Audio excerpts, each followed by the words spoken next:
Hello everyone, welcome to a video of Skull and Bones. This is kind of a little bit of a tutorial here, but this is going to be a video about upgrading your tools and sort of how to get to the materials needed to do so. So this is something that I was kind of early on in the game. I was going around and doing some, just collecting materials, right? Because it's that kind of game, right? And I wish I had kind of focused on upgrading the tools first before doing so, right? Because from everything from looting the shipwrecks to chopping trees to mining ore against the walls here, like we just did, this is better when you have better upgraded tools. As you can see, there's even a purple section here once you get the tools upgraded. So as you nail in the, as you pull the trigger at the right moment, your rewards kind of have a chance to increase. I'm not sure how much of a guarantee there is, but I've definitely noticed improvements in time savings when it comes to collecting resources with upgraded tools versus sort of the first couple, right? So if you're in St. Anne, kind of the place to do it is going to be the carpenter, right? So we'll show you the map here, but yeah, right as you come in, here's the kingpin guy down here, right? But yeah, right as you land ashore, here you go. Basically, just keep left, right? Just turn left, left, left until you come across the carpenter, right? So this is where you upgrade those tools. So we will approach him, right? He's got this driftwood sign above him, and at least the one here in St. Anne, right? So there are other outposts and actual like settlements, I think they're called. They're different that have these vendors in them. As well, right? And then he does have a bunch of stuff that you can buy as well. So there's a lot of blueprints in here, especially as you first start out, that you can buy as well for various things. But a lot of these are furniture, right? So if you're early on in the game, I don't recommend spending any of your silver on any of these things unless something is really kind of sticking out to you, right? But as you start raking in the silver, these are easy to go back in here and buy these items, right? For whatever suits your play style, basically, right? So we'll go into the crafting menu here, and as you can see, so this is kind of I like the system they have set up here. I just wish it was a little bit more clear off the bat, right? But basically, for every tool type, there's a level 1 through, I think, at least level 5 here on a lot of these, or at least level 4, right? So crowbar. And what's frustrating is it's kind of, and I'm sure this is a little bit of a bug, but a lot of times as you've upgraded some, the newer latest tool isn't always the furthest over to the right. So I'm guessing it's not supposed to be like that, but basically the way it works is once you craft the tier 1 tool, right, then it gives you the ability to craft the tier 2 so long as you have materials and some ranking up, right? So we'll upgrade to crowbar 4 here. So crowbars are used for basically, for the most part, looting the shipwrecks, right? So, and then of course I can't get up to the tier 5 here because I need to be leveled up a little bit more, which is totally fine, makes total sense, right? So that is what it is. I think if you're early on in the game and you're at even if you're approaching the level 2, that's gonna help out and kind of that's where it's at, right? And then for the level, so yeah, here's what I'm talking about. Here's the saw level 3. It magically has moved to the far left side, right? But I've already bought saw level 2, 1 and 2, right?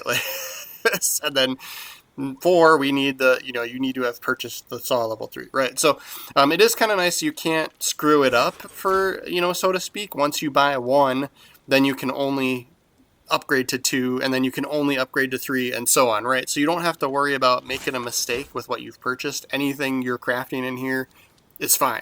You're doing better than you were before, right? I would just focus on which particular tool you're more interested in, right? If you need, if you need ores, metals, you're gonna want to go with the pickaxe. Sickles are for, the wheats and fibers and whatever else, right? So yeah. But yeah, so it was a little confusing at first, but totally, makes sense. I do kind of wish that once you had bought one, once you've crafted one, you can't, it doesn't make sense to craft it again, right? So I kind of wish they'd put green check marks over it or or already completed. But yeah, it does say at least in red there, it says higher tool acquired. So that makes sense, but check them off my list or something, I guess. I don't know. But yes, and of course you only need one of every of these tools, right? And they don't seem to take up inventory space or anything like that. So just craft them, upgrade them when you're able to. If you do need, particular ingots, I noticed there's a lot of, like, once you get up to the, like, up in like the tier 3 range, you need some of the cobalt, right? And so if you can do that by going to the refinery here, as long as you have the raw ore, right? So you need, for example, here we're going to cast iron ingots, and you need the bog iron, right? And so you go in here, and there's a little bit of a, like, takes them a few seconds, right, to craft that and turn that into those ingots. I imagine as you get further, deeper in the game, you're either going to have a lot more, or some of the crafting refinery items are going to take a significant amount of time. So you can just walk away from this while it's doing the refining, and then, pick it up from there. One of the materials that you need is this casting sand. So this was one in particular that's a little bit more difficult to find as you kind of get up there if you're early on in the game, right? So the way to find particular materials, this works for pretty much everything. Go into this codex here, and there's all the like weapons and like everything in the game. It's kind of cool. They did a really good job with the codex. I think I've played other games that have similar features, and it seems a little overwhelming at first, but it is fairly well organized for how much stuff is in the game, right? But basically you can go in here and pick a material, and you can, it gives you an idea of where to find said material, and then you can also select it. If you're on Xbox console, it's A, and that will actually kind of track it similar to how you would track a mission in the game, and it makes it a lot easier to find said material, right? So casting sand is needed for upgrading your tools, right? So you need 1 or 2, depending on what tier you're at, right? So I'm selecting A on it, I pushed A. And then once you back out and go into the map, that stuff shows up, right? So you can see where there's trade routes for it. Now, you do have to have explored this area already, right? So this is pretty far to the left on the main map, right? So to the west of St. Anne, right? So if you don't have a lot of map uncovered, just go exploring, right? Just go look around. But basically you can see all of the like outposts or settlements or whatever that have this item as well, right? So this is kind of, at least, here we're zooming out a little bit, right? So St. Anne is down, this middle one down there, right? But yeah, so that is a great way to find just any material that you need, right? So we're going to pick this this fort or whatever this is over here, right? And then we'll head over to it. And then once you are within like those trade route areas, you can also check ships, right? So use your your telescope, whatever, to zoom in on ships, and then you can see what types of items they would have, right? So if you do see someone with the casting sand, you could attack them and sink them and collect the casting sand, right? Or board them, whatever suits your fancy, right? But so none of these guys had casting sand on them. So what we'll do is we'll go up to the, this fort, this location, the settlement, whatever this is, right? And I actually highly recommend doing interact first and just seeing how much they sell. Because this is super, super easy. Like, this is way easier. If you're in a time crunch, you don't feel like raiding or plundering the outpost, which can take a significant amount of time to do. And then if you use your telescope again on the outpost, you can see what the potential loot is. So you could get up to 4 casting sand here from doing the plunder, right? So up to you, right? What you want to do. But obviously you're gonna get more from plundering than from buying. But if you only need 1, like, to get your next tool, like, I'd highly recommend just buying it and then going and upgrading your tool.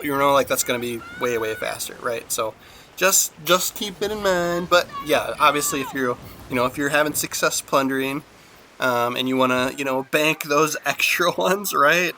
Go ahead and do that too. But So what I recommend doing is still buying the original one from, so just buy the one and then also plunder, and then you'll walk away with 5, right? So like that makes the most sense.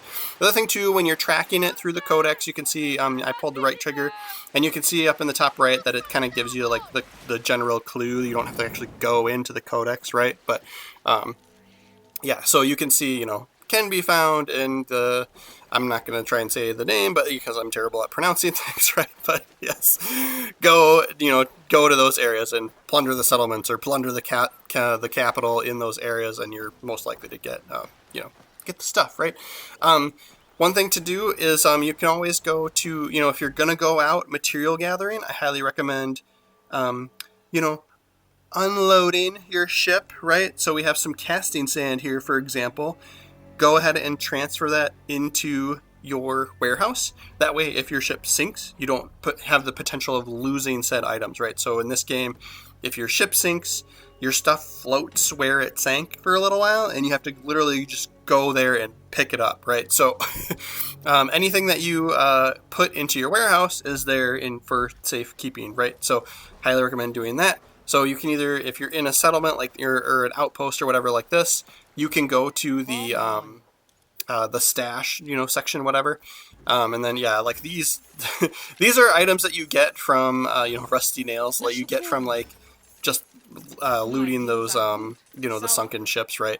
Or the shipwrecks, and I found out that beyond like the first few crafts, crafting for some items, they're kind of useless. So I've just been selling them, right, to get a few extra coin, right? But yes, so definitely want to move all of your valuables to your warehouse. So, and that's kind of like a good general rule of thumb for this game anyway. Like just, every time you're at a settlement or an outpost or whatever, convert your stuff over, right? So, and then one last thing for this is I kind of have a ship that I would recommend using for material collecting.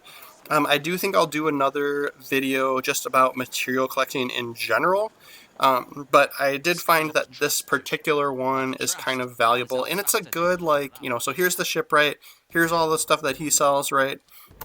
But for the most part, all that stuff is cosmetic only, right?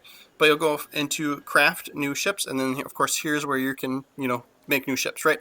And you can have multiples of the same one, too. So you could, have 2 of this one and use one for, mining materials and then another one for whatever else. But this Sentinel class cutter size small ship, right? This is a support class ship. So it's, I think the general idea here is to, like, support in a team, like if you're playing with other people, but it has benefits to playing solo as well, and one of which is it gives you a little bit of health regeneration for your ship, right? So the reason I found this useful for material collecting is because, especially if you're driving through like narrow passageways, if you're sailing through narrow passageways and stuff, especially if you're doing it at speed and you're rushing and going fast, if you're bumping into stuff or running into just random NPC ships that like attack you or whatever, it's nice to not have to sit there and use a bunch of the repair kits all the time, right? So it gives you slow health regeneration, and you kind of, don't have to worry about repair kits, so long as you're not getting into big battles, right? So this is kind of how that ship is loaded out, right? Your options for that one. This is something that you can obtain fairly early on. I was able to get to this ship after a few hours of playing.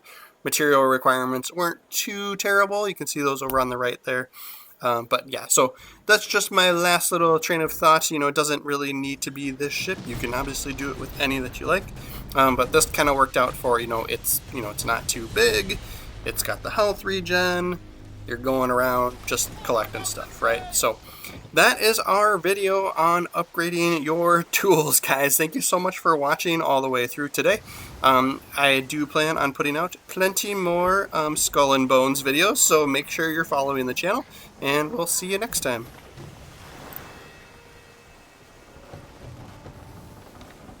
The Iguanas here speak of souls reincarnated as mighty beasts. They say one such lurks off their waters.